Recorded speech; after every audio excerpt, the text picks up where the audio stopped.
Alright, and hello to anyone who is listening here. So let's do my standard introduction. I do this every time, but hello to anyone.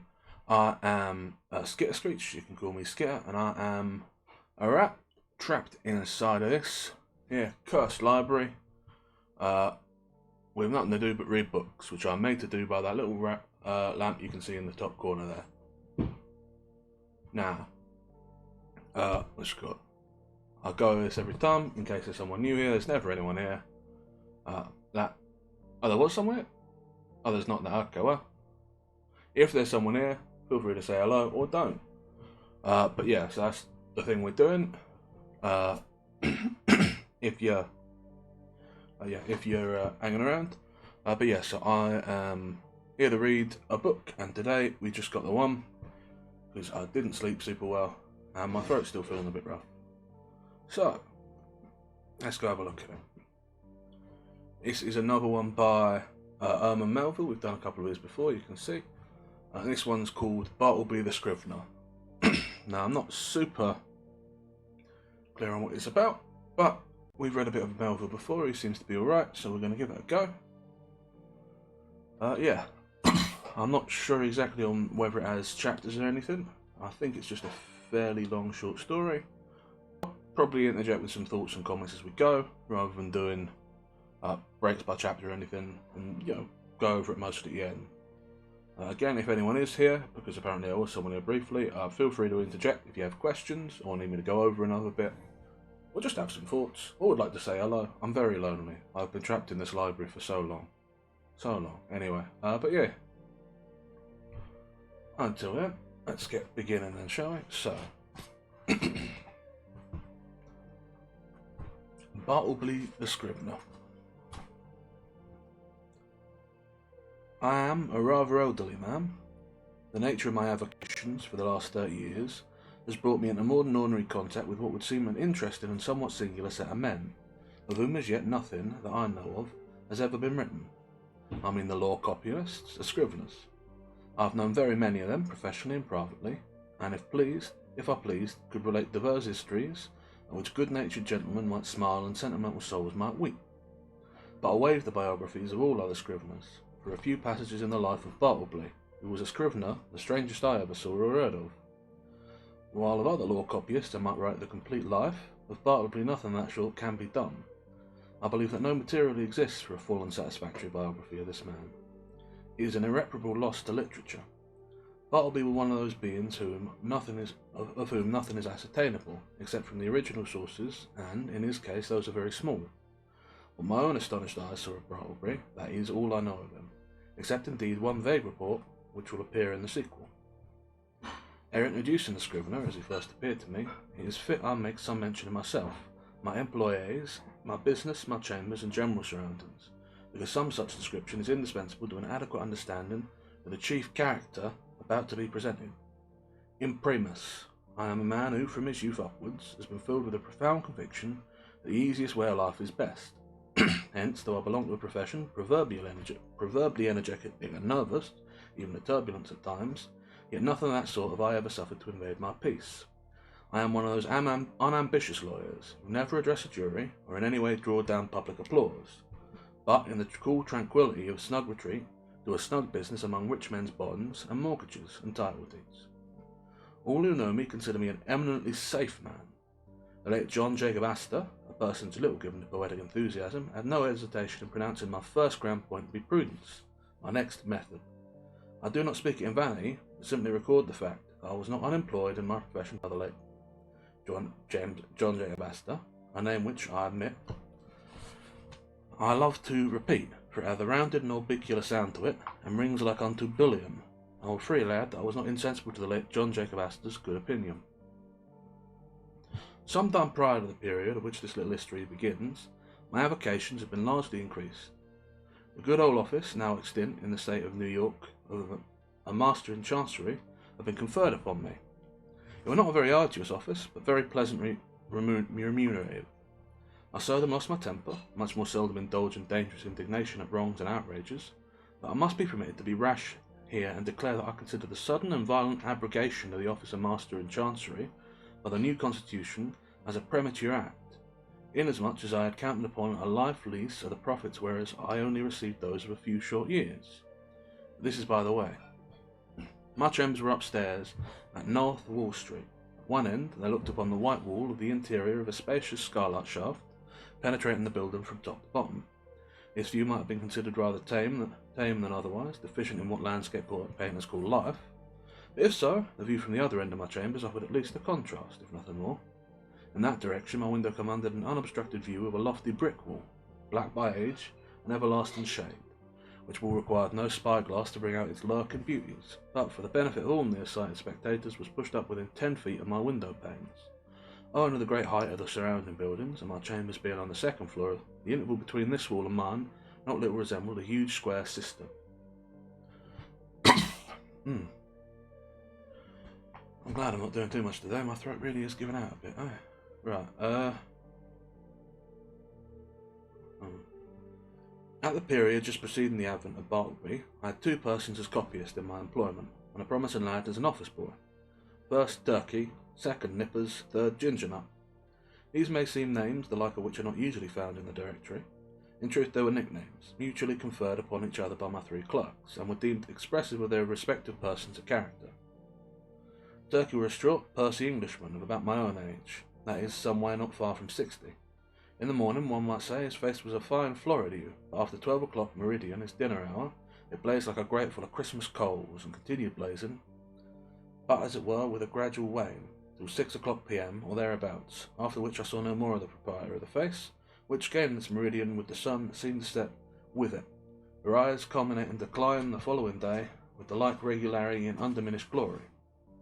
There are many singular coincidences I have known in the course of my life, not the least among which were the fact that exactly when Turkey displayed his fullest beams from his red and raging countenance, just then too at that critical moment began the daily period when I considered his business capacities as seriously disturbed for the remainder of the 24 hours. Not that he were absolutely idle, or averse to business then, far from it. The difficulty was, he was apt to be altogether too energetic. There was a strange, inflamed, flurried, flighty recklessness of activity about him. He would be incautious in dipping his pen into his inkstand. All his blots upon my documents were dropped there after 12 o'clock meridian. Indeed, not only would he be reckless, and sadly given to making blots in the afternoon, but some days he went further, and was rather noisy. At such times too his face flamed with an augmented blazonry, as if cannel coal had been heaped on an anthracite. He made an unpleasant racket with his chair, spilled his sandbox, and mending his pens, impatiently split them all to pieces, and threw them on the floor in sudden passion, stood up and leaned over his table, boxing his paper about in a most indecorous manner. Very sad to behold in an elderly man like him. Nevertheless, as he was in many ways a most valuable person to me, and all the time before 12 o'clock meridian was the quickest, steadiest creature too, accomplishing a great deal of work in a style not easy to be matched, for these reasons I was willing to overlook his eccentricities, though indeed occasionally I remonstrated with him. I did this very gently, however, because though the civilest, nay, the blandest and most reverential of men in the morning, yet in the afternoon he was disposed, upon provocation, to be slightly rash with his tongue, in fact insolent. Now, valuing his morning service as I did, and resolving not to lose them, yet at the same time made uncomfortable by his inflamed way after 12 o'clock, and being a man at peace, unwilling by admonitions to call forth unseemly retorts from him, I took upon me one Saturday noon, he was always worse on Saturdays, to hint to him very kindly that perhaps now that he was growing old, he might be able to abridge his labours. In short, he need not come to my chambers after 12 o'clock. But dinner over, he'd best go home to his lodgings and rest himself till tea time. But no, he insisted upon his afternoon devotions. His countenance became intolerably fervid as he oratorically assured me, gesticulating with the wrong ruler at the other end of the room, that his services in the morning were useful, how indispensable then in the afternoon. With submission, sir, said Turkey on this occasion, I consider myself your right-hand man. In the morning I but marshal and deploy my columns, but in the afternoon I put myself at their head, and gallantly charge the foe thus. And he made a violent thrust with the ruler. But the blots, Turkey, intimated I.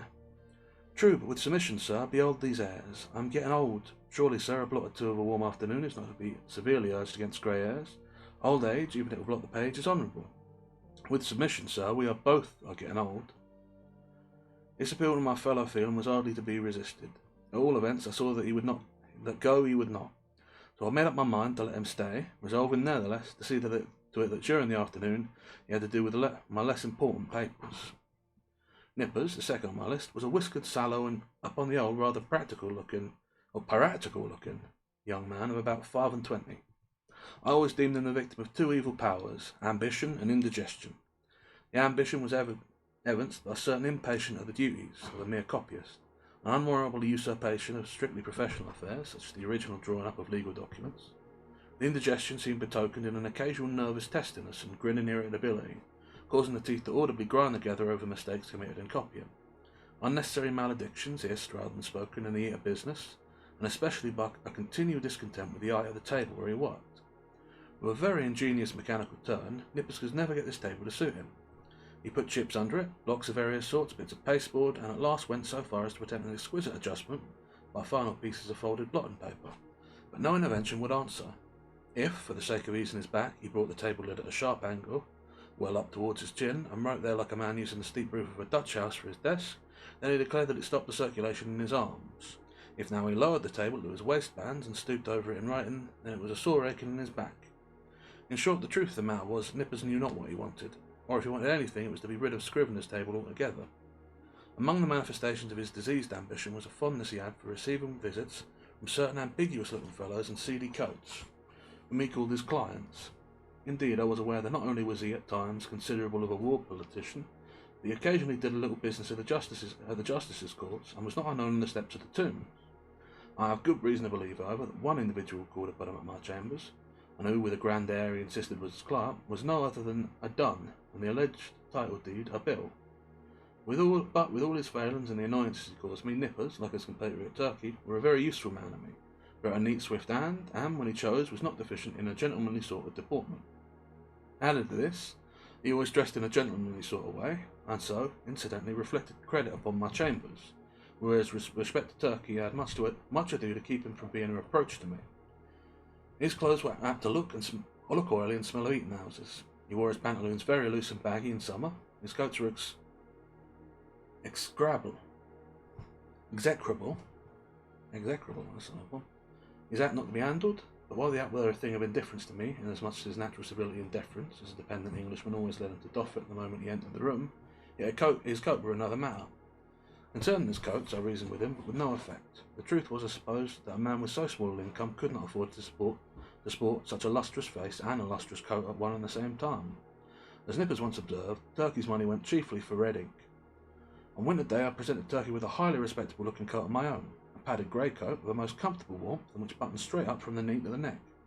I thought Turkey would appreciate the favour and abate his rashness and obstreperousness of afternoons, but no, I verily believed that buttoning himself up in so downy a blanket-like coat had a pernicious effect upon him, on the same principle that too much oats are bad for an horse. In fact, precisely as a rationalist of horses said to feel his oats, so Turkey felt his coat. It made him insolent. He was a man who prosperity armed. I'm going to pause here for just a moment. There was much mention of coats in this little paragraph. It's a long paragraph, so I say that. In fact, that paragraph is more than a page. It runs across two, and it's longer than one. But what I will say is, there's a lot of talk about Turkey's coat, but there's also a mention of fellows in seedy coats. I was reading another book the other day, I forget which one, that described the coat as disreputable. And I like the idea of a disreputable coat. I also quite like the idea of a seedy coat. I'm not sure about execrable. I don't know what that word means. I've got an idea for a coat that I like. Now, I am a rat, and rats cannot, as a general rule, wear coats. But if ever I have occasion, I want it seedy and disreputable. Now, though, concerning the self-indulgent habits of Turkey, I have my own private surmises, yet touching Nippers. I was well persuaded that whatever might be his faults in other respects, he was at least a temperate young man. That indeed nature herself seemed to have been his vintner, and at his birth charged him so thoroughly with an irritable, brandy-like disposition that all subsequent quotation were needless. When I consider how, amid the stillness of my chambers, Nippers would sometimes impatiently rise from his seat, and stooping over his table, spread his arms wide apart, seize the old desk, and move it and jerk it with grim, grinding motion on the floor, as if the table were a perverse voluntary agent, intent on thwarting and vexing him, I plainly perceived that, for Nippers, brandy and water were altogether superfluous. It were fortunate for me that, owing to its particular cause, indigestion, The irritability and consequent nervousness in Nippers were mainly observable in the morning. He's convenient. Oh Lord. Knocking things all over the place like a fool. Mainly observable in the morning, while in the afternoon he was comparatively mild, so that Turkey's paroxysm, only coming on about 12 o'clock, and never had to do with their eccentricities at one time. Their fits relieved each other like guards. When Nippers was on, Turkey was off, and vice versa. This were a good natural arrangement under the circumstances. Ginger Nut, the third on my list, was a lad some 12 years old. His father was a carman, ambitious of seeing his son on the bench instead of a cart before he died, so he sent him to my office as a student of law, errand boy, cleaner and sweeper, at the rate of $1 a week. He had a little desk to himself, but he did not use it much. Upon inspection, the drawer exhibited a great array of the shells of various sorts of nuts. Indeed, to this quick-witted youth, the whole noble science of the law were contained in a nutshell. Not the least among the employment of Ginger Nut, as well as one which he discharged with the most alacrity, were his duty as cake and apple purveyor for Turkey and Nippers. Copy and law papers being proverbially a dry, husky sort of business, my two scriveners were fain to moisten their mouths very often with Spitzenbergs, via the numerous stalls night to the custom house and post office. Also, they sent Ginger Nut very frequently for that peculiar cake, small, flat, round, and very spicy, after which he had been named by them. And of a cold morning, when business was but dull, Turkey would gobble up scores of these cakes, as if they were mere wafers. Indeed, they sell them at the rate of 6 or 8 for a penny, the scrape of his pen blending with the crunching of the crisp particles in his mouth. All the fiery afternoon blunders and flurried rations of Turkey was his once moistening a ginger cake between his nips and clapping it onto a mortgage for a seal. I came with an ace of dismissing him there, but he mollified me by making an oriental bow and saying, "With submission, sir, it was generous of me to find you in stationery on my own account." Now my original business, that of a conveyancer and title hunter and drawer up of recondite documents of all sorts, was considerably increased by the receiving of the master's office. There were now great work for scriveners. Not only must I push the clerks already with me, but I must have additional help. In answer to my advertisement, a motionless young man one morning stood in front of my office threshold, the door being open, for it was summer. I can see that figure now, pallidly neat, pitiably respectable, incurably forlorn. It were Bartleby. After a few words touching his qualifications, I engaged him, glad to have among my corps of copyists a man so singularly sedate an aspect, which I thought might operate beneficially upon the flighty temper of Turkey and the fiery one of Nippers. I should have stated before that ground glass folding doors divided my premise into 2 parts, one of which was occupied by my scriveners, the other half by myself. According to my humour, so the letter M is favoured, and it seemed like it might be correct, but according to my humour, I threw open these doors or closed them. I resolved to assign Bartleby a corner by the folding doors, but on my side of them, so as to have this quiet man with an easy call in case any trifling thing were to be done. I placed his desk close up to a small side window in that part of the room, a window which originally had afforded a lateral view of certain grimy backyards and bricks, but which, owing to subsequent erections, commanded at present no view at all, but gave some light. Within 3 feet of the panes was a wall, and the light came down from far above, between 2 lofty buildings, as far from a very small opening in a dome. Still further, to a stationary arrangement, I procured a high green folding screen, which might entirely isolate Bartleby from my sight, though not remove him from my voice. And thus, in a manner, privacy and society were conjoined. At first, Bartleby did an extraordinary quantity of writing. As if long famishing for something to copy, he seemed to gorge himself on my documents. There were no pause for digestion. He ran a day and night line, copying by sunlight and by candlelight. I should have been quite delighted with his application, had he been cheerfully industrious, but he wrote on silently, palely, mechanically. It is, of course, an indispensable part of a scrivener's business to verify the accuracy of his copy word by word.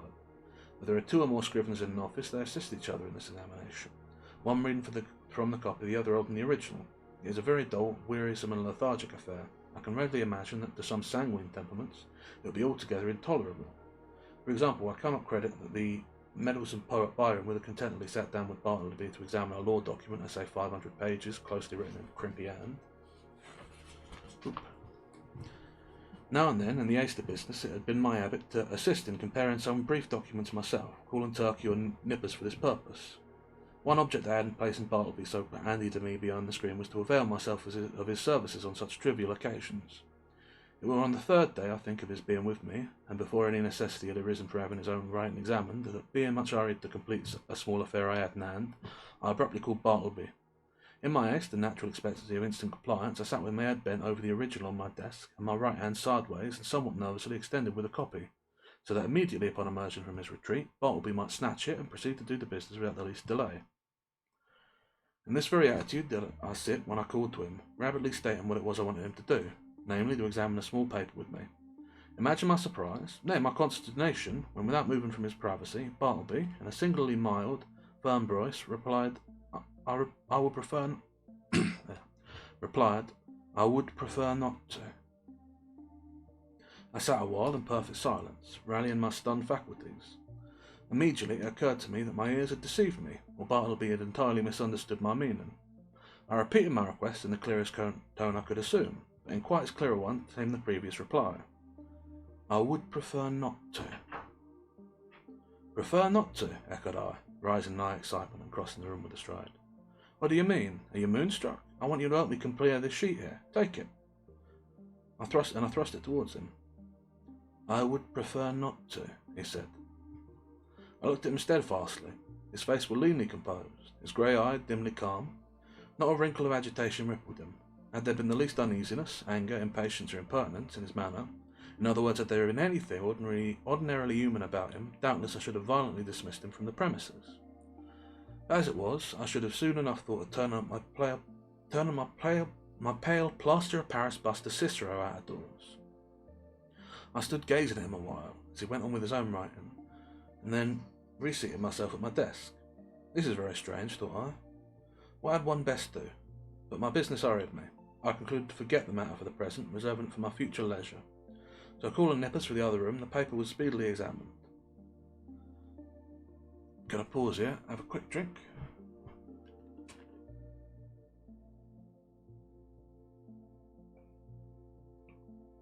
I'll say what I quite like about this is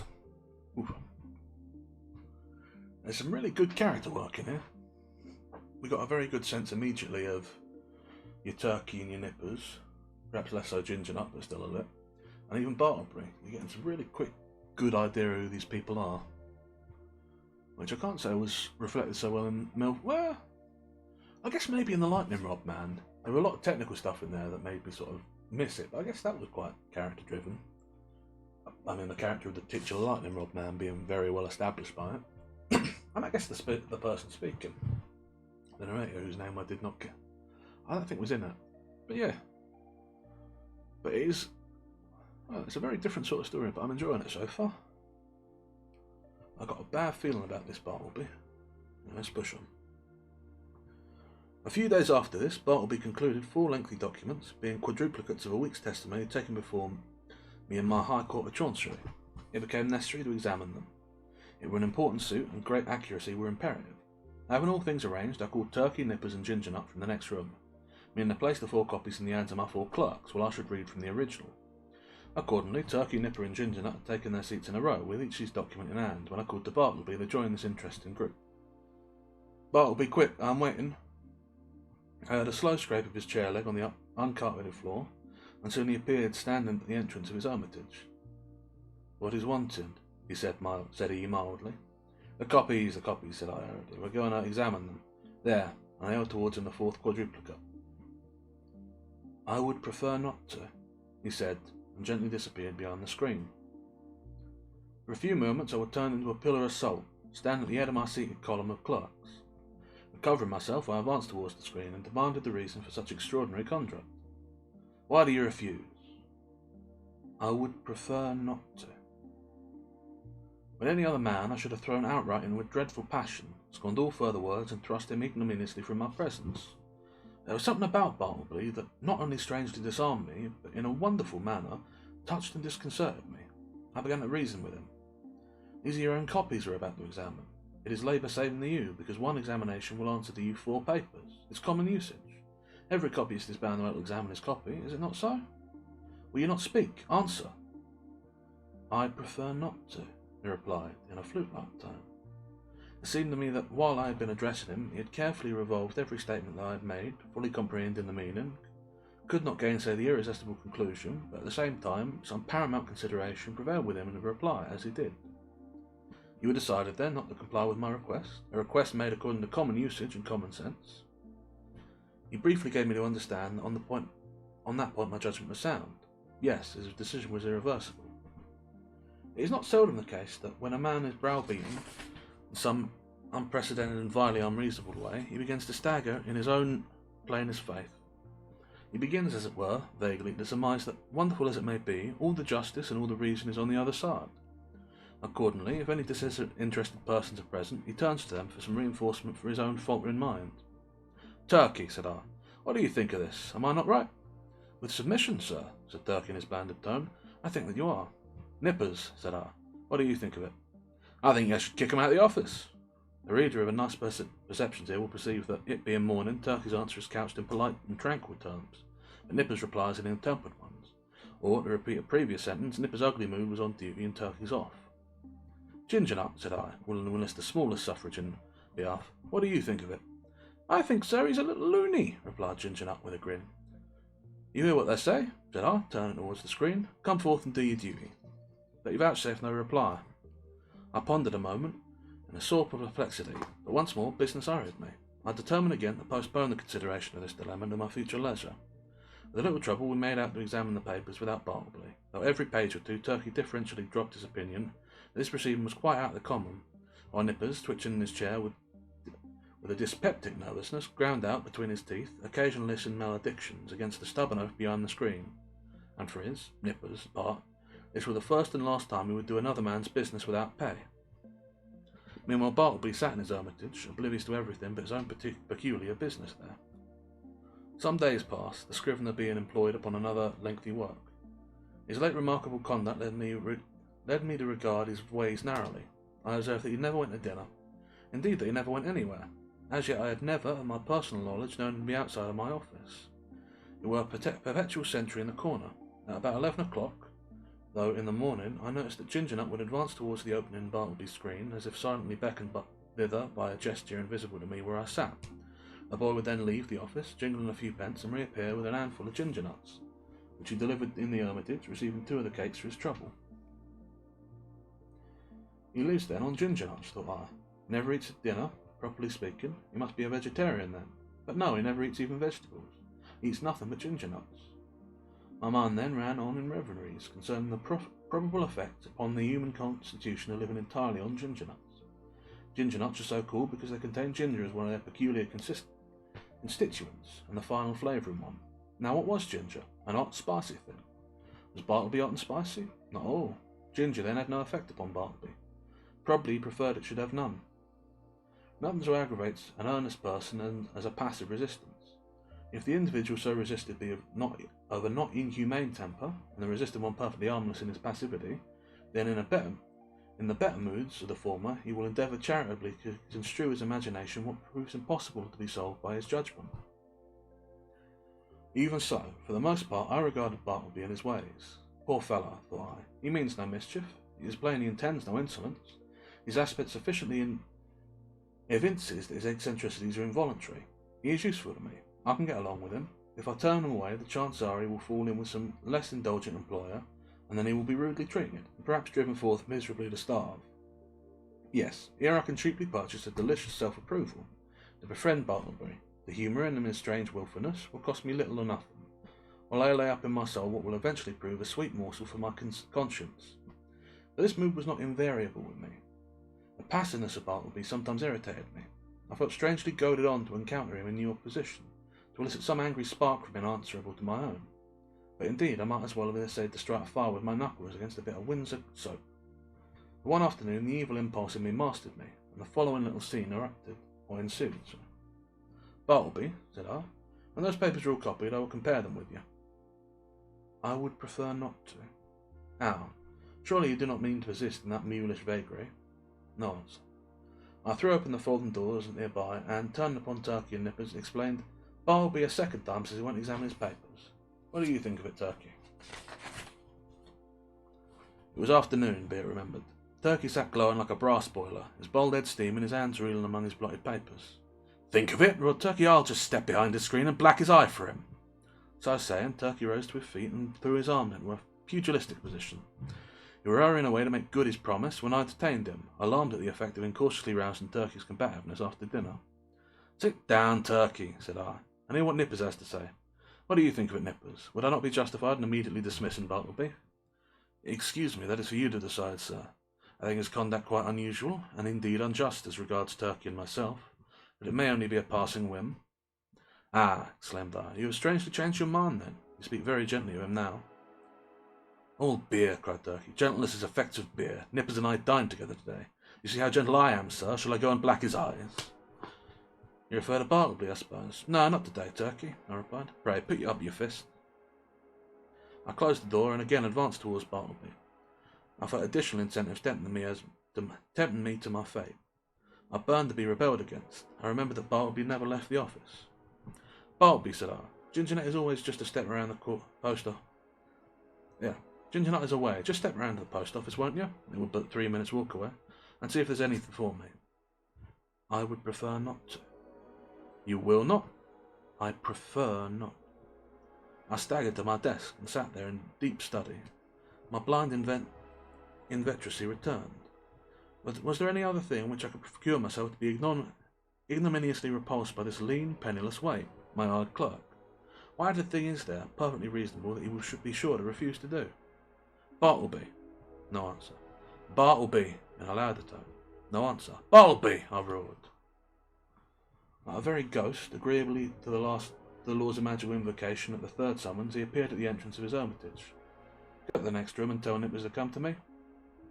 "I prefer not to," he respectfully and slowly said, and mildly disappeared. "Very good, Bartleby," said I in a quiet sort of serenely severe, self-possessed tone, intimating the unalterable purpose of some terrible retribution very close at hand.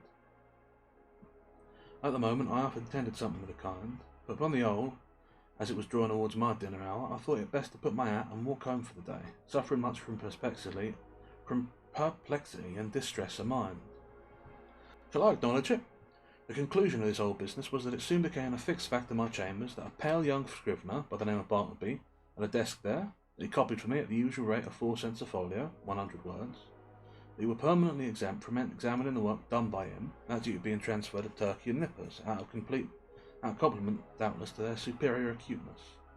Moreover, said Bartleby were never, on any account, to be dispatched on the most trivial errand of any sort, and that even if entreated to take upon him such a matter, it was generally understood that he would prefer not to. In other words, that he would refuse point blank. As days passed on, I became considerably reconciled to Bartleby. His steadiness, his freedom from all dissipation, his incessant industry, except for when he chose to throw himself into standing reverie behind the screen, his great stillness, his unalterableness of demeanour under all circumstances, made him a valuable acquisition. One prime thing was this: he were always there, first in the morning, continually through the day, and the last at night. I had a singular confidence in his honesty. I felt my most precious papers perfectly safe in his hand. Sometimes, to be sure, I could not, for the very soul of me, avoid falling into sudden spasmodic passions with him, but it was exceedingly difficult to bear in mind all the time those strange peculiarities, privileges, and unheard-of exemptions forming the tacit stipulation on Bartleby's part, under which he remained in my office. Now and then, in the eagerness of dispatching pressing business, I would inadvertently summon Bartleby, in a short rapid tone, to put his finger, say, on the incipient tie of a bit of red tape with which I was about compressing some papers. Of course, from behind the screen, the usual answer, "I prefer not to," was sure to come. And then how could a human creature with the common infirmities of her nature refrain from bitterly exclaiming upon such perverseness, such unreasonableness? However, every added repulse of this sort which I received only tended to lessen the probability of my repeating these inadvertents. Oof. Here it must be said that, according to the custom of the most legal gentlemen occupying chambers in a densely populated law building, there were several keys to my door. One were kept by a woman residing in the attic, which person weekly scrubbed and daily swept and dusted my apartments. Another were kept by Turkey for convenience sake. The third I sometimes carried in my own pocket. The fourth I knew not who had. Now, one Sunday morning I happened to go to Trinity Church to hear a celebrated preacher, and found myself rather early on the ground. I thought I would walk round to my chambers for a while. Luckily I had my key with me, but on applying it to the lock I found it resisted by something inserted from the inside. Quite surprised, I called out, when to my consternation a key were turned from within, and thrusting his lean visage at me and holding the door ajar, the apparition of Bartleby appeared, in his shirt sleeves, and otherwise in a strangely tattered dishabille, saying quietly that he was sorry but he was deeply engaged just then, and preferred not admitting me at present. In a brief word or two, he moreover added that perhaps I had better walk round the block 2 or 3 times, that by that time he would probably have concluded his affairs. Now, the utterly unsurmised appearance of Bartleby, tenant in my law chamber of a Sunday morning, with his cadaverously gentlemanly nonchalance, yet with all firm and self-possessed, had such a strange effect upon me that incontinently I slunk away from my own door and did as desired, but not without sundry twinges of impotent rebellion against the mild effrontery of this unaccountable Scrivener. Indeed, it was his wonderful mildness, chiefly, which not only disarmed me, but unmanned me, as it were, for I consider that one, for the time, is sort of unmanned when he tranquilly permits his hired clerk to dictate to him and order him away from his own premises. Furthermore, I was full of uneasiness as to what Bartleby could possibly be doing in my office in his shirt sleeves, and in an otherwise dismantled condition of a Sunday morning. Was anything amiss going on? Now that were out of the question. It would not to be thought of for a moment that Bartleby was an immoral person, but what could he be doing there? Copying? Nay again. Whatever might be his eccentricities, Bartleby was an eminently decorous person. He would be the last man to sit down at his desk in any state approaching the nudity. Besides, it was Sunday, and there was something about Bartleby that forbade the supposition that he would be, by any secular occupation, violate the proprieties of the day. I'm struggling with this one. Nevertheless, my mind was not pacified, and full of a restless curiosity, at last I returned to the door. Without hindrance, I inserted my key, opened it, and entered. Bartleby were not to be seen. I looked around anxiously, peeped behind the screen, but it was very plain that he were gone. Upon more closely examining the place, I surmised that for an indefinite period Bartleby must have ate, dressed, and slept in my office, and that too without pate, mirror, or bed. The cushioned seat of a rickety old sofa in one corner bore the faint impression of a lean, reclining form. Rolled away under his desk, I found a blanket. Under the empty grate, a blackening box and brush. On a chair, a tin basin with soap and a rag towel. In the newspaper, a few crumbs of ginger nuts and a morsel of cheese. Yes, thought I, it is evident enough that Bartleby has been making his home here, keeping a bachelor's all by himself. Immediately then, the thought came sweeping across me, what miserable friendliness and loneliness are here revealed. Friendlessness and loneliness are here revealed. His poverty is great, but his solitude, how horrible. Think of it. Of a Sunday, Wall Street is deserted as Petra, and every night of every day is an emptiness. This building too, which of a weekday hums with industry and life, at nightfall echoes with sheer vacancy, and all through Sunday is forlorn. And here Bartleby makes his home, sole spectator of solitude, which he has seen all populous, a sort of innocent and transformed Marius, brooding among the ruins of Carthage. For the first time in my life, a feeling of overpowering, stinging melancholy seized me. Before I had never experienced aught but a not unpleasant sadness. The bond of common humanity now drew me irresistibly to gloom, a fraternal melancholy, for both I and Bartleby were sons of Adam. I remembered the bright silks and sparkling faces I had seen that day, in gala trim, swan-like sailing down the Mississippi of Broadway, and I contrasted them with the pallid copyist, and thought to myself, happiness courts the light, so we deem the world is gay, that misery holds eyes aloof, so we deem that misery there is none. These sad fancyings, chimeras doubtless of a sick and silly brain, led on to other and more special thoughts concerning the intricacies of Bartleby. Presentments of strange discoveries hovered round me. The Scrivener's pale form appeared to me laid out among uncaring strangers in its shivering winding sheets. Suddenly I was attracted by Bartleby's closed desk, the key and open sight left in the lock. I mean no mischief, seek the gratification of no heartless curiosity, thought I. Besides, the desk is mine, and its contents too, so I would make bold and look within. Everything was more methodically arranged, the papers smoothly paced, the pigeonholes were deep, and removing the files of documents, I groped into their recesses. Presently I felt something there and dragged it out. It was an old bandana handkerchief, heavy and knotted. I opened it and saw it was a savings bank.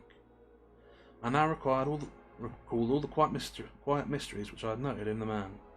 I remembered that he never spoke with answer, that though at intervals he had considerable time to himself, yet I had never seen him reading. No, not even a newspaper, but that for long periods he would stand looking out his pale window behind my screen upon the dead brick wall. I was quite sure he never visited any refectory or eating house, while his pale face clearly indicated that he never drank beer like turkey or tea or coffee, even like the other men. That he never went anywhere in particular that I could learn. He never went out for walks, unless indeed that were the case at present. That he had declined to tell who he was, or whence he had come, whether he had any relatives in the world. that though so thin and pale, we never complained of ill health. And more than all, I remembered a certain unconscious air of how shall I call it? Of pallid haughtiness, say, or rather an austere reserve about him, which had positively awed me into my tame compliance with his eccentricities, when I had feared to ask him to do the slightest incidental thing for me, even though I might know him from his long continued motionlessness, that behind his screen he must be standing in one of those dead-wall reveries of his. Revolving all these things, and coupling them with that recently discovered fact that he made my office his constant abiding place and home, and not forgetful of his morbid moodiness revolving around these things, a prudential feeling began to steal over me. My first emotions had been those of pure melancholy and sincerest pity, but just in proportion as the forlornness of Bartleby grew and grew to my imagination, did that same melancholy merge into fear, that pity into repulsion. So true it is, and so terrible too, that up to a certain point the thought or sight of misery enlists our best affections, but in certain special cases beyond that point it does not. They are who would assert that invariably this is owing to the inherent selfishness of the human heart. It rather proceeds from a certain hopelessness of remedying excessive and organic ill. To a sensitive being, pity is not seldom pain, and when at last it is perceived that such pity cannot lead to effectual succour, common sense bid the soul be rid of it. What I saw that morning persuaded me that the Scrivener was the victim of innate and incurable disorder. I might give him alms to his body, but his body did not pain him. It was his soul that suffered, and his soul I could not reach. I did not accomplish the purpose of going to Trinity Church that morning. Somehow the things I had seen disqualified me for the time being from church-going. I walked homeward, thinking what I would do with Bartleby. Finally I resolved upon this. I would put certain calm questions to him the next morning, touching his history, etc., and if he declined to answer them openly and unreservedly, I supposed he would prefer not, then I'd give him a $20 bill over and above whatever I might owe him, and tell him his services were no longer required, but that if any other way I could assist him I would be happy to do so, especially if he desired to return to his native place, wherever that might be. I would willingly help him to defray his expenses. Moreover, if, after reaching home, he found himself at any time in want of aid, a letter from him would be a sure reply. The next morning came, and I'll take a break here. A little drink of water and a reflection. That is a strange thing.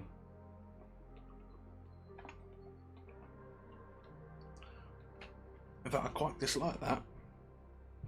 The idea of someone doing, or well, being basically where I am, stuck in a singular place, but not, I guess, really stuck, not stuck by circumstance and high walls and stone, but stuck of some sickness of the mind or soul. That's quite upsetting to me.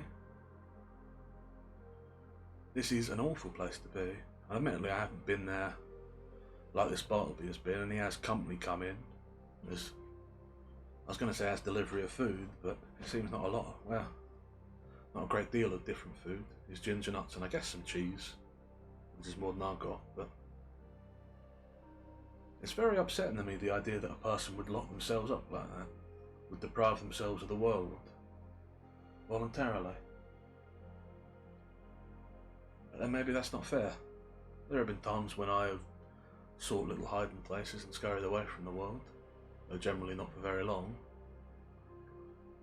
My particular want, I suppose now, of company and freedom, is exacerbated by my own circumstances.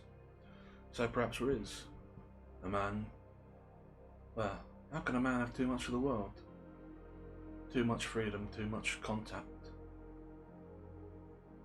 I don't know. Suppose the only way to find out is to keep reading on, eh? The next morning came. Bartleby, said I, gently calling Wim behind his screen. No reply. Bartleby, said I, in a still gentler tone. Come here. I'm not going to ask you to do anything you would prefer not to do. I simply wish to speak to you. Upon this he noiselessly split into view. Will you tell me, Bartleby, where you were born?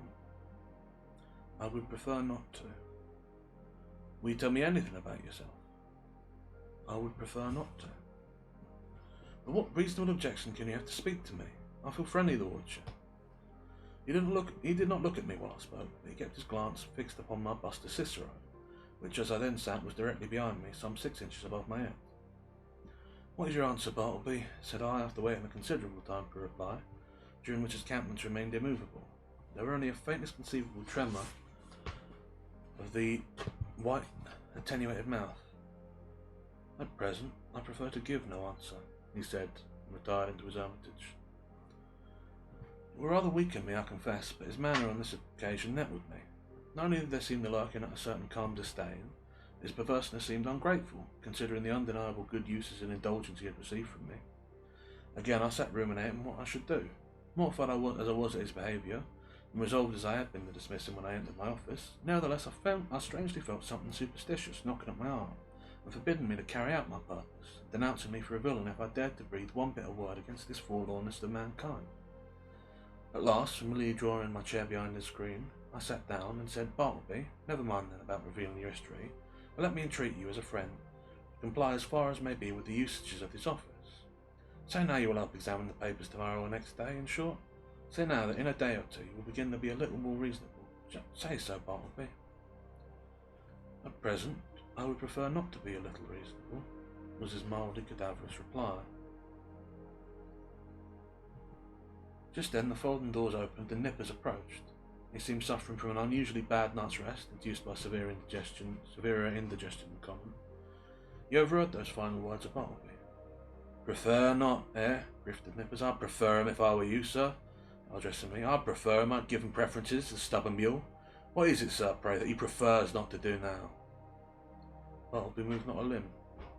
"Mr. Nippers," said I prefer that you would withdraw from the present. Somehow or late I had got in the way of involuntarily using the word prefer upon all sorts of not exactly suitable occasions, and I trembled to think that my contact with the Scrivener had already and seriously affected me in a mental way. And what further and deeper aberrations might it not yet produce? The apprehension had not been without efficacy in determining me to summary measures. As Nippers, looking very sour and sulky with departing, Turkey blandly and deferentially approached. "With submission, sir," he said, "yesterday I was thinking about Bartleby there, and I think that if he would prefer to take a quart of good ale every day, it would do much towards mending him and enabling him to assist in examining his papers." "So have you got the word too?" said I, slightly excited. "With my submission, what word, sir?" asked Turkey respectfully, crowding himself into the contracted space behind the screen, and by so doing making me jostle the Scrivener. "What word, sir?" "I would prefer to be left alone here," said Bartleby, as if offended at being knobbed in his privacy. "That's the word, Turkey." "That's it," said I, "that's it." "Oh, prefer. Oh, yes. Queer word. I never use it myself. Sir, as I was saying, if you would but prefer—" "Turkey," I interrupted you. "Turkey," interrupted I, "you will please withdraw." "Oh, certainly, sir, if you prefer that, I should." As he opened the folding doors to retire, Nippers at his desk caught a glimpse of me and asked whether I would prefer to have certain papers copied on blue paper or white. He did not in the least roguishly accent the word prefer. It was plain that he involuntarily rolled from his tongue. I thought to myself, surely I must get rid of a demented man who already has in some degree turned the tongues, if not the heads, of myself and my clerks. But I thought it prudent not to break the dismission at once. The next day I noticed that Bartleby did nothing but stand at his window in his dead wall reverie. Upon asking him why he did not write, he said that he had decided upon doing no more writing. "Why, how now? What next?" exclaimed I. "Do no more writing?" "No more." "And what is the reason?" "Do you not see the reason for yourself?" he indifferently replied. I looked steadfastly at him and perceived that his eyes looked dull and glazed. Instantly it occurred to me that his unexampled diligence in copying had, by his dim window for the first few weeks of his stay with me, might have temporarily impaired his vision. I was touched. I said something in condolence with him. I hinted that, of course, he did wisely in abstaining from writing for a while, and urged him to embrace that opportunity of taking a wholesome exercise in the open air. This, however, he did not do. A few days after this, my other clerk being absent and being in a great hurry to dispatch certain letters by the mail, I thought that having nothing else earthly to do, Bartleby would surely be less inflexible than usual and carry these letters to the post office. But he blankly declined. So much to my inconvenience, I went myself. Still added days went by. Whether Bartleby's eyes improved or not, I could not say. To all appearance, I thought they did. But when I asked him if he did, he vouchsafed no answer.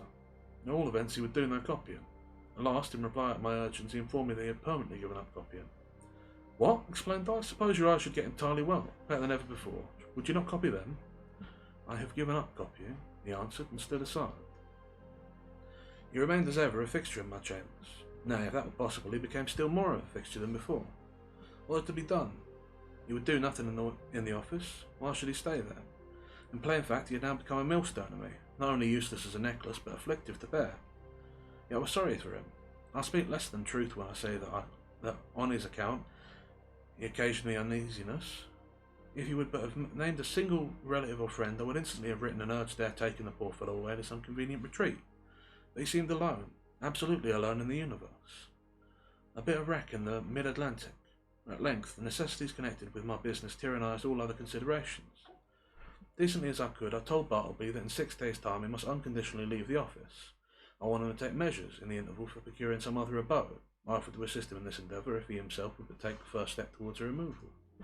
And when you finally quit me, Bartleby, added I shall see that you go not away entirely unprovised. 6 days from this hour, remember. At the expiration of this period, I peeped behind the screen, and lo, Bartleby were there. I buttoned up my coat, balanced myself, advanced slowly towards him, touched his shoulder, and said, "The time has come. You must quit this place. I am sorry for you, but here is money. I'm sorry for you. Here is the money, but you must go." "I would prefer not," he replied, with his back still towards me. "You must." He remained silent. Now I had an unbounded confidence in this man's common honesty. He had frequently restored to me sixpence and shillings carelessly dropped upon the floor, for I am apt to be very reckless in such shirt-button affairs. The proceedings, then, which followed, will not be deemed extraordinary. "Bartleby," said I owe you $12 an account. Here are 32. The odd 20 are yours. Will you take it?" And I handed the bills to him, but he made no motion. "I will leave them here, then," putting them under the weight of the table. Then, taking my hat and cane and going to the door, I tranquilly turned and added, "After you have removed your things from these offices, Bartleby, you will of course lock the door, since everyone is now gone for the day. But you, and if you please, slip your key underneath the mat, so that I may have it in the morning. I shall not see you again, so goodbye to you. If hereafter in your new place of abode I can be of any service to you, do not fail to advise me by letter. Goodbye, Bartleby, and fare you well." But he answered not a word. Like the last column of some ruined temple, he remained standing, mute and solitary, in the middle of the otherwise deserted room. As I walked home in a pensive mood, my vanity got the better of my pity. I could not but highly plume myself on my masterly management in getting rid of Bartleby. Masterly, I call it, and such it must appear to any dispassionate thinker. The beauty of my procedure seemed to contrast in perfect quietness. There were no vulgar bullying, no bravado of any sort, no choleric hectoring and sterding to and fro across the apartment, jerking our vehement commands for Bartleby to bundle himself off with his beggarly traps. Nothing of the kind. Without loudly bidding Bartleby depart, an inferior genius might have done, I assumed the ground that depart he must, and upon that assumption built all I had to say. The more I thought over my procedure, the more I was charmed with it. Nevertheless, next morning upon wakening, I had my doubts. I had somehow slept off the fumes of vanity. One of the coolest and wisest hours a man has is just after he wakes in the morning. My procedure seemed as sagacious as ever, but only in theory. How would it prove in practice? There was the rub. It was truly a beautiful thought to have assumed Bartleby's departure, but after all that, assumption was simply my own, and none of Bartleby's. The great point was not whether I had assumed that he would quit me, but whether he would prefer to do so. It was more a matter of preference than assumptions. After breakfast I walked downtown, arguing the probabilities pro and con. One moment I thought he would prove a miserable failure, and Bartleby would be found alive at my office as usual. The next moment it seemed certain that I should find his empty chair, and so I kept veering about. At the corner of Broadway and Canal Street I saw quite an excited group of people standing in earnest conversation. "I'll take odds he doesn't," said a voice as I passed. "Doesn't go? Done," said. "Put up your money." I was instinctively putting my hand in my pocket to produce my own when I remembered that this were election day. The words I overheard bore no reference to Bartleby, but to the success or non-success of some candidate for the mayoralty. In my intent frame of mind, I had, as it were, imagined that all Broadway shared in my excitement, and were debating the same question with me. I passed on, very thankful that the uproar of the streets screened my moment absent-mindedness. Lord Almighty, I am struggling with this one, aren't I? As I had intended, I was earlier than usual at my office door. I stood listening for a moment. All was still. He must be gone. I tried the knob. The door locked. Yes, my procedure had worked with charm. He indeed must be vanished. Yet a certain melancholy mixed with this. I was almost sorry for my brilliant success. While fumbling under the doormat for the key, which Bartleby was to have left there for me, when accidentally my knee knocked against a panel, producing a summoning sound, and in response a voice came to me from within. "Not yet. I am occupied." It was Bartleby. I was thunderstruck. For an instant I stood like the man who, pipe in mouth, was killed on one cloudless afternoon long ago in Virginia by summer lightning. In his own warm open window he was killed, and remained leaning out there upon the dreamy afternoon till someone touched him when he fell. Not gone, I murmured at last, but again obeying that wondrous ascendancy which the inscrutable Scrivener had over me, from which ascendancy, for all my chafing, I could not completely escape. I slowly went downstairs and out onto the street, and while walking around the block, considered what I should next do in this unheard of perplexity. Turn the man out by actual thrusting, I could not. To rub him away by calling him hard names would not do. Calling in the police was an unpleasant idea, and yet permit him to enjoy his cadaverous triumph over me, this too I could not think of. What would to be done? Or if nothing could be done, was there anything further that I could assume in the matter? Yes, as before, I had prospectively assumed that Bartleby would depart, so now I might retrospectively assume that departed he was. In the legitimate carrying out of this assumption, I might enter my office in a great hurry, and pretend not to see Bartleby at all, walk straight against him as if he were air. Such a proceeding would in singular degree have the appearance of a home thrust. It were hardly possible that Bartleby could withstand such an application of the doctrine of assumptions. But upon second thoughts the success of the plan seemed rather dubious. I resolved to argue the matter over with him again. Bartleby, said I, entering the office with a quietly severe expression, I am seriously displeased. Oop.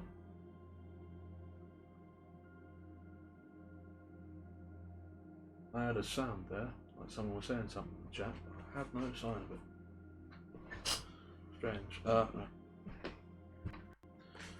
Bartleby, said I, entering the office with a quietly severe expression, I am seriously displeased. I am pained, Bartleby. I thought better of you. I had imagined you as such a gentlemanly organisation that in any delicate dilemma, a slight hint would suffice, in short, an assumption. But it appears I am deceived. Why, I added, unaffectedly starting, you have not even touched that money yet, pointing to it just where I had left it in the evening previous. He answered nothing. Will you or will you not quit me? I now demanded in a sudden passion, glancing close to him. I would prefer not to quit you, he replied, gently emphasising the not. What earthly right have you to stay? Do you pay any rent? Do you pay my taxes? Or is this property yours? He answered nothing. Are you ready to go on and write now? Are your eyes recovered? Could you copy a small paper for me this morning? Or I'll examine a few lines, or step round to the post office. In a word, will you do anything at all that give a colour into your refusal to depart the premises? He silently retired to his hermitage. I was now in such a state of nervous resentment that I thought it prudent to check myself at present from further demonstrations. Bartleby and I were alone. I remembered the tragedy of the unfortunate Adams, and the still more unfortunate Colt in the solitary office of the latter, and how poor Colt, being dreadfully incensed by Adams, and imprudently permitting himself to get wildly excited, was unawares hurried into his fatal act, an act which certainly no man could possibly deplore more than the actor himself. Often it occurred to me in my poundings upon the subject, had the altercation taken place in a public street or at a private residence, it would not have terminated as it is. It was the circumstance of being alone in a solitary office, upstairs, of a building entirely unhallowed by human eyes and domestic associations, an uncarpeted office, doubtless, of dusty, haggard sort of appearance, that it must have been which greatly helped to enhance the irritable disposition of the hapless Colt. When this old Adam of resentment rose in me and tempted concerning Bartleby, I grappled him and threw him. How? Why, simply by recalling the divine injunction. A new commandment give I unto you, that you love one another. Yes, this it was that saved me. Aside from my considerations, charity often operates as a vastly wise and prudent principle, a great safeguard to its possessor. Men have committed murder for jealousy's sake, and anger's sake, and hatred's sake, and selfishness' sake, and spiritual pride's sake, but no man that I ever heard of ever committed a diabolical murder for sweet charity's sake. Mere self-interest, then, if no better motive can be enlisted, should especially with high-tempered men prompt all beings to charity and philanthropy. At any rate, upon the occasion in question, I strove to drown my exasperated feelings towards the Scrivener by benevolently construing his conduct. Poor fellow, thought I. He don't mean anything, and besides, he has seen hard times and ought to be indulged. I'm going to stop here to take a drink and ruminate upon the possibility of committing a charitable murder. I'm sure it's been done.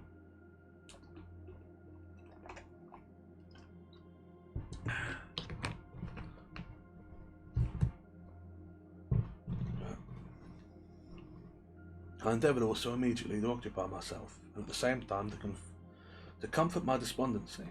I tried to fancy that In the course of the morning, at such time as might prove agreeable to him, Bartleby of his own free accord would emerge from his hermitage and take up some decided line of march in the direction of the door.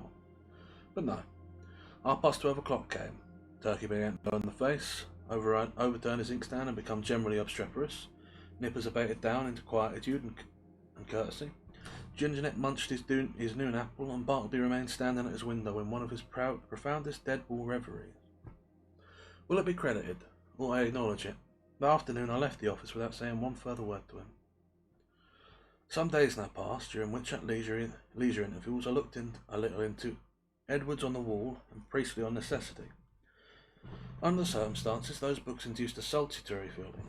Gradually I slid into the persuasion that these troubles of mine, trouble and the Scrivener, had all been predestined from eternity, and Bartleby was billeted upon me for some mysterious purpose of an all-wise providence, which it was not for a mere mortal like me to fathom. Yes, Bartleby, stay there behind your screen, thought I. I shall persecute you no more. You are harmless and noiseless as any of these old chairs. In short, I never feel so private as when I know you are here. At last I see it. I feel it. I penetrate to the predestined purpose of my life. I am content. Others may have loftier parts to enact, but my mission in this world, Bartleby, is to furnish you with office room for such a period as you may see fit to remain. I believe that this wise and blessed frame of mind would have continued with me had it not been for the unsolicited and uncharitable remarks obtruded upon me by my professional friends who visited the rooms. But thus it often is that the constant friction of illiberal minds wears out at last the best resolves and more generous. Though to be sure, when I reflected upon it, it was not strange that people entering my office should be struck by the peculiar aspect of the unaccountable Bartleby, and so be tempted to throw out some sinister observation concerning him. Sometimes an attorney having business with me and calling at my office and finding no one but the Scrivener there, would undertake to obtain some sort of precise information from him touching my whereabouts. Without heeding his idle talk, Bartleby would remain standing immovable in the middle of the room. So after contemplating him in that position for a time, the attorney would depart no wiser than he came.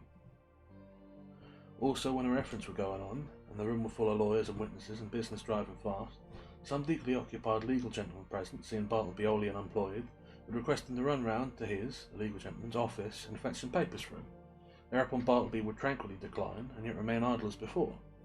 Then the lawyer would give a great stare, and turn to me, and what could I say? At last I was made aware that all through the circle of my professional acquaintance, a whisper of wonder was running around, having reference to the strange creature I kept at my office. This worried me very much, as the idea came upon me of his possibly turn out a long-lived man, and keep occupying my chambers and denying my authority, and perplexing my visitors and scandalising my professional reputation, and casting a general gloom over the premises, keeping soul and body together to the last upon his savings, but doubtless spent but half a dime a day, and in the end perhaps outlived me and claimed possession of my office by right of his perpetual occupancy. As all these dark anticipations crowded upon me more and more, and my friends continually intruded their relentless remarks upon the apparition in my room, a great change was wrought in me. I resolved to gather all my faculties together, and forever rid me of this intolerable incubus. Ere revolving any complicated project, however, adapted to this end, I first simply suggested to Bartleby the propriety of his permanent departure. In calm and serious tone, I commented the idea to his careful and mature considerations. Having taken 3 days to meditate on it, he apprised me that his original determination remained the same. In short, he still preferred to abide with me. What shall I do? And I said to myself, buttoning up my coat, the last button. What shall I do? What ought I do? What does conscience say I should do with this man, or rather ghost? Rid myself of him I must. Go he shall, but how? You will not threaten him, you will not thrust him, the poor pale passive mortal, you will not thrust such an helpless creature out of your door, you will not dishonour yourself by such cruelty. No, I will not. I cannot do that. Rather would I let him live and die here, and then mason up his remains in the wall. What then will you do? For all your coax, and he will not budge. Bribes he leaves under your own paperweight on your table. I'm sure it is quite plain that he prefers to cling to you. And something severe, something unusual must be done. What, surely you will not have him collared by a constable and commit his innocent pallor to the common jail? And upon what ground could you procure such a thing to be done? A vagrant, is he? What, he a vagrant, a wanderer who refuses to budge? It is because he will not be a vagrant, then, that you seek to count him as a vagrant. That is too absurd. No visible means of support, there I have him. Wrong again, for indubitably he does support himself. That is the only unanswerable proof that any man can show of his possessing the means to do so. No more then. Since he will not quit me, I must quit him. I will change my offices. I will move elsewhere, and give him fair notice that if I find him on my new premises, I would then proceed against him as a common trespasser. Acting accordingly, the next day I thus addressed him. I find these chambers too far from the City Hall. The air is unwholesome. In a word, I propose to remove my offices next week, and shall no longer require your services. I tell you this now in order that you may seek another place. He made no reply, and again nothing more was said. On the appointed day I engaged carts and men, proceeded to my chambers, and, having but little furniture, everything were removed in a few hours. Throughout, the Scrivener remained standing behind the screen, which I directed to be removed the last thing. It was withdrawn, and being folded up like a huge folio, left the motionless occupant of a naked room. I stood in the entry watching him a moment, while something within me upbraided me. I re-entered with my hand in my pocket, my heart in my mouth. Goodbye, Bartleby. I'm going. Goodbye. And God some way bless you. And take that. Slipping something in his hand. It had dropped upon the floor, and then, strange to say, I tore myself from him, whom I had so longed to be rid of. Established in my new quarters for a day or two, I kept the door locked, and stared at every footfall in the passage. When I returned to my rooms after any little absence, I would pause at the threshold for an instant, and attentively listen ere applying my key. Those fears were needless. Bartleby never came nigh me. I thought all were going well, when a perturbed-looking stranger visited me, inquiring as to whether I were the person who had recently occupied rooms at North Wall Street.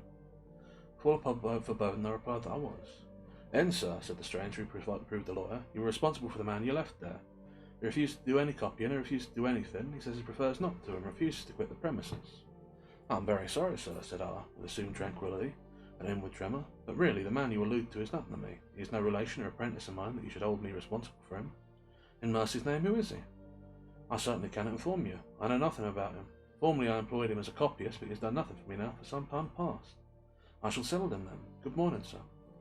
Several days passed, and I heard nothing more, and though I often felt charitable promptings to call at the place and see poor Bartleby, yet a certain squeamishness of I knew not what withheld me. All is over with him by this time, thought I, at last, when through another week no further intelligence reached me. Coming to my room the day after, I found several persons waiting on my door in a high state of nervous excitement. That's the man, here he comes, cried the foremost one, who I recognised as a lawyer who had previously called upon me alone.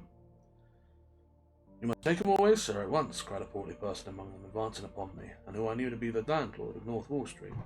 These gentlemen, my talents, cannot stand it any longer, Mr. P, pointing to the lawyer, has turned him out of his rooms, and he now persists in haunting the building generally, sitting upon the banister of the stairs by day and sleeping in the entry by night. Everybody is concerned. Clients are leaving the offices. Some fears are entertained by a mob. Something you must do, and that without delay. Aghast at this torrent, I fell back before it, and would fain have locked myself in my new quarters. In vain I persisted that Bartleby were nothing to me, no more than to anyone else. In vain. I was the last person known to have had anything to do with him, and they held me to the terrible account. Fearful then of being exposed in the papers, as one person present obscurely threatened, I considered the matter, and at length said that if the lawyer would give me the confidential interview with the Scrivener in his, the lawyer's own room, I would that afternoon strive my best to rid them of the nuisance they complained of.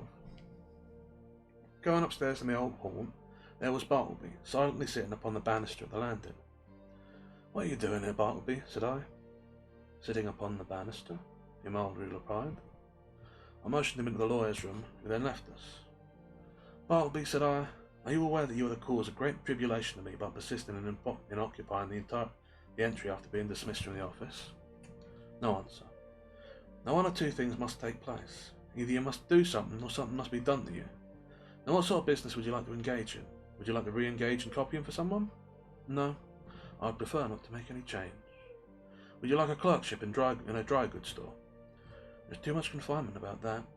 No, I would not like a clerkship, but I am not particular. Too much confinement, I cried. Why, you keep yourself confined all the time. I would prefer not to take a clerkship, he rejoined to me, as if that settled the little item at once. How would a bartender's business suit you? There is no trying of the eyesight in that. I would not like it at all, though as I said before, I am not particular. His unwonted wordiness inspired me. I returned to the charge. Well, how would you like to travel through the country, collecting bills for the merchants? That would improve your health. No, I prefer to be doing something else. How then would go on as a companion to Europe, to entertain some young gentleman and with your conversation? How would that suit you? Not at all. It does not strike me that there is anything definite about that. I like to be stationary, but I am not particular. Stationary you shall be then, I cried, now losing all patience, and for the first time in all my exasperating connection with him, fairly flying into a passion. If you do not go away from these premises before nightfall, I shall feel bound, indeed I am bound, to quit the premises myself. I rather absurdly concluded, knowing not with what possible threat to try and frighten his immobility into compliance. Despairing of all further efforts, I was precipitately leaving him when a final thought occurred to me, one which had not been wholly unindulged before. "Bartleby," said I, in the kindest tone I could assume under such exciting circumstances, "will you go home with me now? Not to my office, but my dwelling, and remain there till we conclude upon some convenient arrangement for you at our own leisure. Come, let's start now right away." "No. At present I would prefer not to make any change at all." I answered nothing, but effectually dodging everyone by the suddenness and rapidity of my flight, rushed from the building, ran up Wall Street towards Broadway, and jumping into the first omnibus was soon removed from pursuit. As soon as tranquillity returned, I distinctly perceived that I had now done all that I possibly could, both in respect to the demands of the landlord and his tenants, and with regard to my own desire and sense of duty, to benefit Bartleby and shield him from rude persecution. I now strove to be entirely carefree and quiescent, and my conscience justified me in the attempt, though indeed it was not so successful as I could have wished. So fearful was I of being again hunted out by incensed landlord and his exasperated tenants that, surrendering my business to Nipper for a few days, I drove about with the upper part of the town and throughout the suburbs in my Rockaway, crossed over to Jersey City and Hoboken, and paid fugitive visits to Manhattanville and Astoria. In fact, I almost lived in my Rockaway for the time. When again I opened my office, lo, a note from the landlord lay upon the desk. I opened it with trembling hands. It informed me that the writer had sent to the police, and had Bartleby removed to the Tombs as a vagrant. Moreover, since I knew more about him than anyone else, he wished me to appear at this place and make a suitable statement of the facts. These tidings had a conflicting effect upon me. At first I was indignant, but at last almost approved. The landlord's energetic summary dispensation had led him to adopt a procedure which I do not think I would have decided upon myself, and yet as a last resort, under such peculiar circumstances, it seemed the only plan. As I afterward learned from the poor Scrivener, when told that he must be conducted to the Tombs, offered not the slightest obstacle, but his pale, unmoving way silently acquiesced. Some of the compassionate and curious bystanders joined the party, and headed by one of the constables arm in arm with Bartleby, the silent procession filed its way through all the noise and heat and joy of the roaring thoroughfares at noon. The same day I received the note, I went to the Tombs, or to speak more properly, the Halls of Justice. Seeking the right officer, I stated the purpose of my call, and was informed that the individual I described was indeed within. I then assured the functionary that Bartleby was a perfectly honest man, and greatly to be compassioned, however unaccountably eccentric. I narrated all I knew, and closed by suggesting the idea of letting him remain in as indulgent confinement as possible, if something less harsh might be done, though indeed I hardly knew what. At all events, if nothing else could be decided upon, the almshouse must receive him. I then begged to have an interview. Being under no disgraceful charge, and quite serene and harmless in all his ways, they had permitted him to freely wander about the prison, and especially in the enclosed grass-potted yards thereof. And so I found him there, standing all alone in the quietest of the yards, his face towards a high wall, while all around, from the narrow slits of the jail windows, I thought I saw peering out upon him the eyes of murderers and thieves. "Bartleby." "I know you," he said, without looking around, "and I want nothing to say to you." "It was not I that brought you here, Bartleby," said I, keenly pained at his implied suspicion. "I knew this would not be so vile a place. Nothing reproachful attaches you by being here. And see, it is not so sad a place as one might think. Look, there is the sky, and here is the grass." "I know where I am," he replied, but would say nothing more, so I left him. As I entered the corridor again, a broad, meat-like man in an apron accosted me, and jerking his thumb over his shoulder, said, "Is that your friend?" "Yes." "Do you want to starve?" "You does let him live on the prison fare, that's all." "Who are you?" I asked, not knowing what to make of such an unofficially speaking person in such a place. "I am the grubman. Such gentlemen as our friends here hire me to provide them with something good to eat." "Is this so?" said I, turning to the turnkey. He said it was. "Well then," said I, slipping some silver into the grubman's hand, so they called them, "I want you to give particular attention to my friend there. Let him have the best dinner you can get, and you must be polite to him as possible." "Introduce me, will you?" said the grubman, looking at me with an expression which seemed to say he was all impatience for an opportunity to give a specimen of his breed. Thinking it would prove a benefit to the Scrivener, I acquiesced, and asking the grub man his name, went up with him to Bartleby. Bartleby, this is a friend. You will find them very useful to you. Your servant, sir, your servant, said the grub man, making a low salutation behind his apron. Hope you'll find it pleasant here, sir. Nice, grounds, cool apartments. Hope you'll stay with us some time. Try to make it agreeable. What will you have for dinner today? I prefer not to dine today, said Bartleby, turning away. It would disagree with me. I am unused to dinners. So saying, he slowly moved to the other side of the enclosure, and took up a position fronting the dead wall. How's this? Said the grub man, addressing me with a stare of astonishment. He's odd, isn't he? I think he's a little deranged, said I sadly. Deranged, sir, is it? Well now, upon my word, I thought that friend of yours was a gentleman Folger. They're always pale and genteel like them Folgers. I can't help pity them. I can't help it, sir. Did you know Montreux Edwards? He added touchingly and paused, and laid his hand piteously on my shoulder. He sighed. He died of consumption at Sing Sing. See, I wasn't acquainted with Monroe. And no, I was never socially acquainted with any foreigner forgers. I cannot stop longer. Look, my friend younger. You will not lose, but I will see you again. Some few days after this, I again obtained admission into the tombs. I went through the corridors in quest of Bartleby, but without finding him. I saw him coming from his cell not long ago, said a turnkey. Maybe he's gone to loiter in the yards. So I went in that direction. You're looking for the silent man, said another turnkey, passing me. Yonder he lies, sleeping in the yard there. It's not 20 minutes since I saw him lie down. The yard were entirely quiet.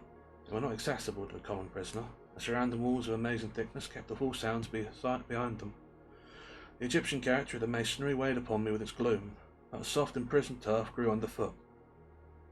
The art of the eternal pyramid, it seemed, wherein by strange sun magic, through the clefts grass seed dropped by birds had sprung.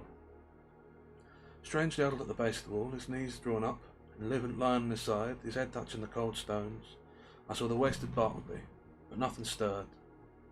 I paused and went close up to him, stooped over and saw his dim eyes were open. Otherwise, he seemed profoundly sleeping. Something prompted me to touch him. I felt his hand, a tingling shiver ran up my arm and down the spine to my feet. The round face of the grub man peered upon me now. His dinner is ready. Won't he dine today either? Or does he live without dining? He lives without dining, said I, and closed the eyes. Eh? He's asleep, ain't he?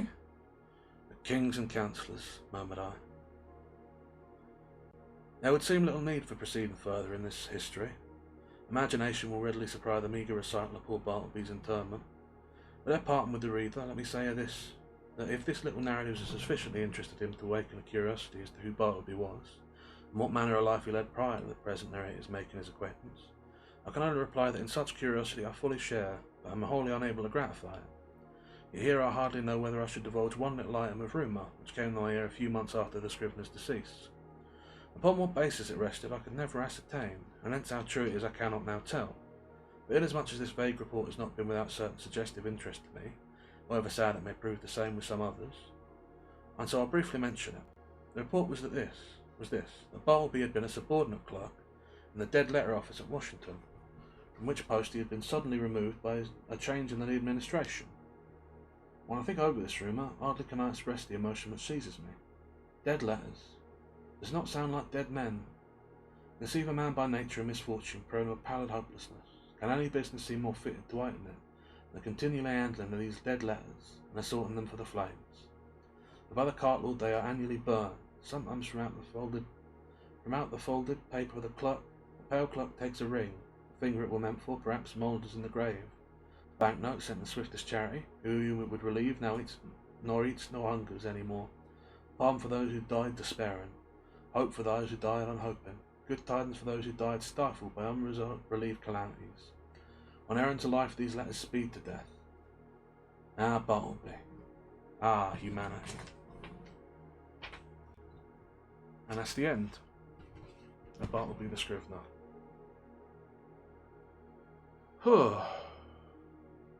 Here's a bleak one. Lord. It ain't quite so bad as A Mice and Men, but that is not an happy story to end on. In fact, I find it even more distressing in some ways.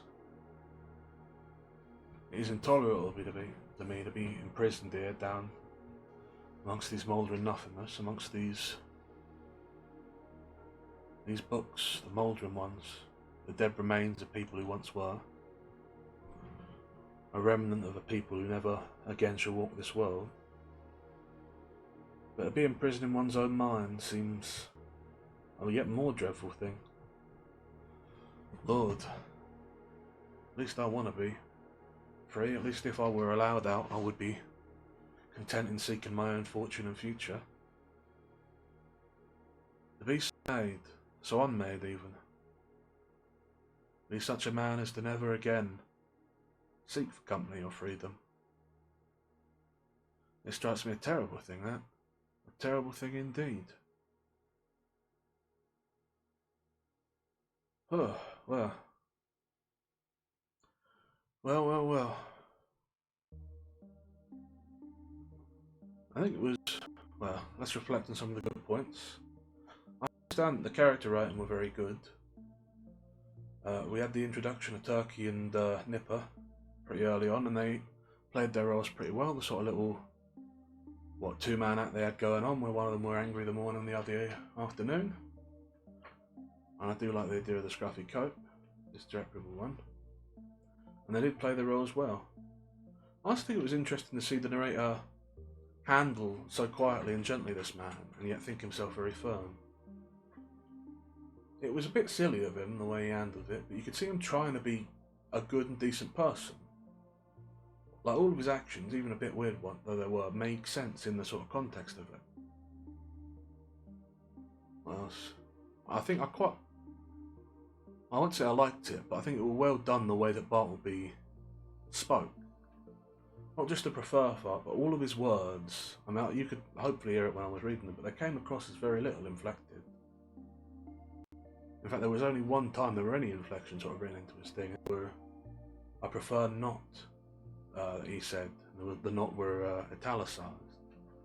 And he said that he emphasised it gently in the sentence afterwards.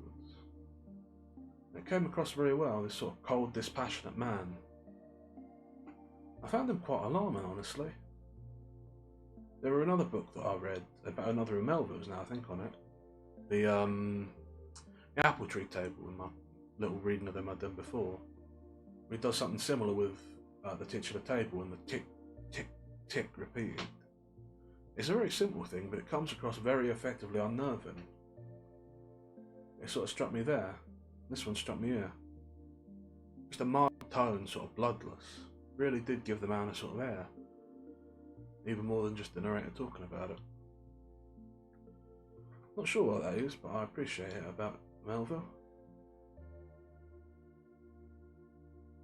But yeah, I mean, overall, it's a very strange story.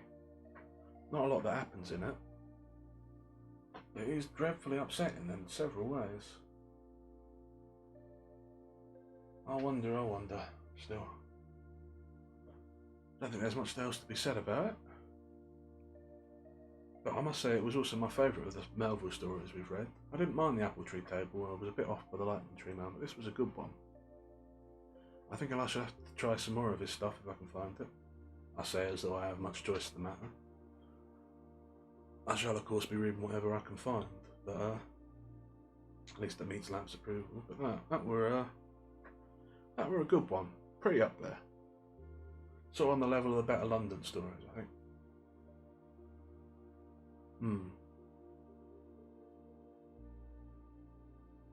I feel like I should have something more to say, really, but it's just sad, and it's quite upsetting in a way. I think, thinking back on it, it's also not that. How'd you put it? There's something that's sort of coming to me, and it's not a very clear memory. So for those who don't know, I wasn't always a sort of talking rat like this. I wasn't smart. That happened after I came down to the library. But I remember what it was like before, when I was just a normal rat. And I remember there were a place I used to go. It wasn't just me, it was a place that quite a lot of rats went. And it were an apartment in a city somewhere in the ground floor of some building. It was just piled up with stuff, like lots of stuff. And most of the time it was like it were abandoned, but there was food that would come out there, scraps and mouldering things. And there were a person who lived there. I think a young fella, I don't really remember. And he'd spend all his time in there. Never going out, he'd have stuff delivered to the door a few times that I never saw him. And I don't remember how, I mean, it must have been years ago now, because it's been years since I've been down here. I don't know how long he was in there, but I think at least several months that he never went out. So maybe there are just people like that in the world. People who find themselves confined, not in a physical place, but in their own mind. A terrifying thought, eh? All the world free to you, but your own mind trapping you, imprisoning you. Ain't that a terrible thing? And here I am, imprisoned, not in my own will, but down here in these tunnels, longing to be free. But only that we could swap places. And still, I suppose their food is better than mine. I'd quite kill for a ginger nut. I don't even know what my name is. Just something different. Well, Lamp said that there was someone here briefly, so whoever we're here briefly, if you're still here, or if you come back to watch this later, thank you for showing up. And anyone who might be watching this down the line, and some imagined future, I hope you're doing well, and I hope you've drawn something from it. And I hope you never find yourself trapped inside prison to your own mind, and if you do, then let's be an opportunity. Think for a moment what it would be like to be in prison not of your own will, but of another's, or of no will at all. And maybe take a moment to think on breathing the free air. If not for yourself, then for me, huh? Anyway, I think by all accounts that's about the end of things for me. I've not much more to say, so I'm sure I shall see you some other time. Or not. Until then, farewell.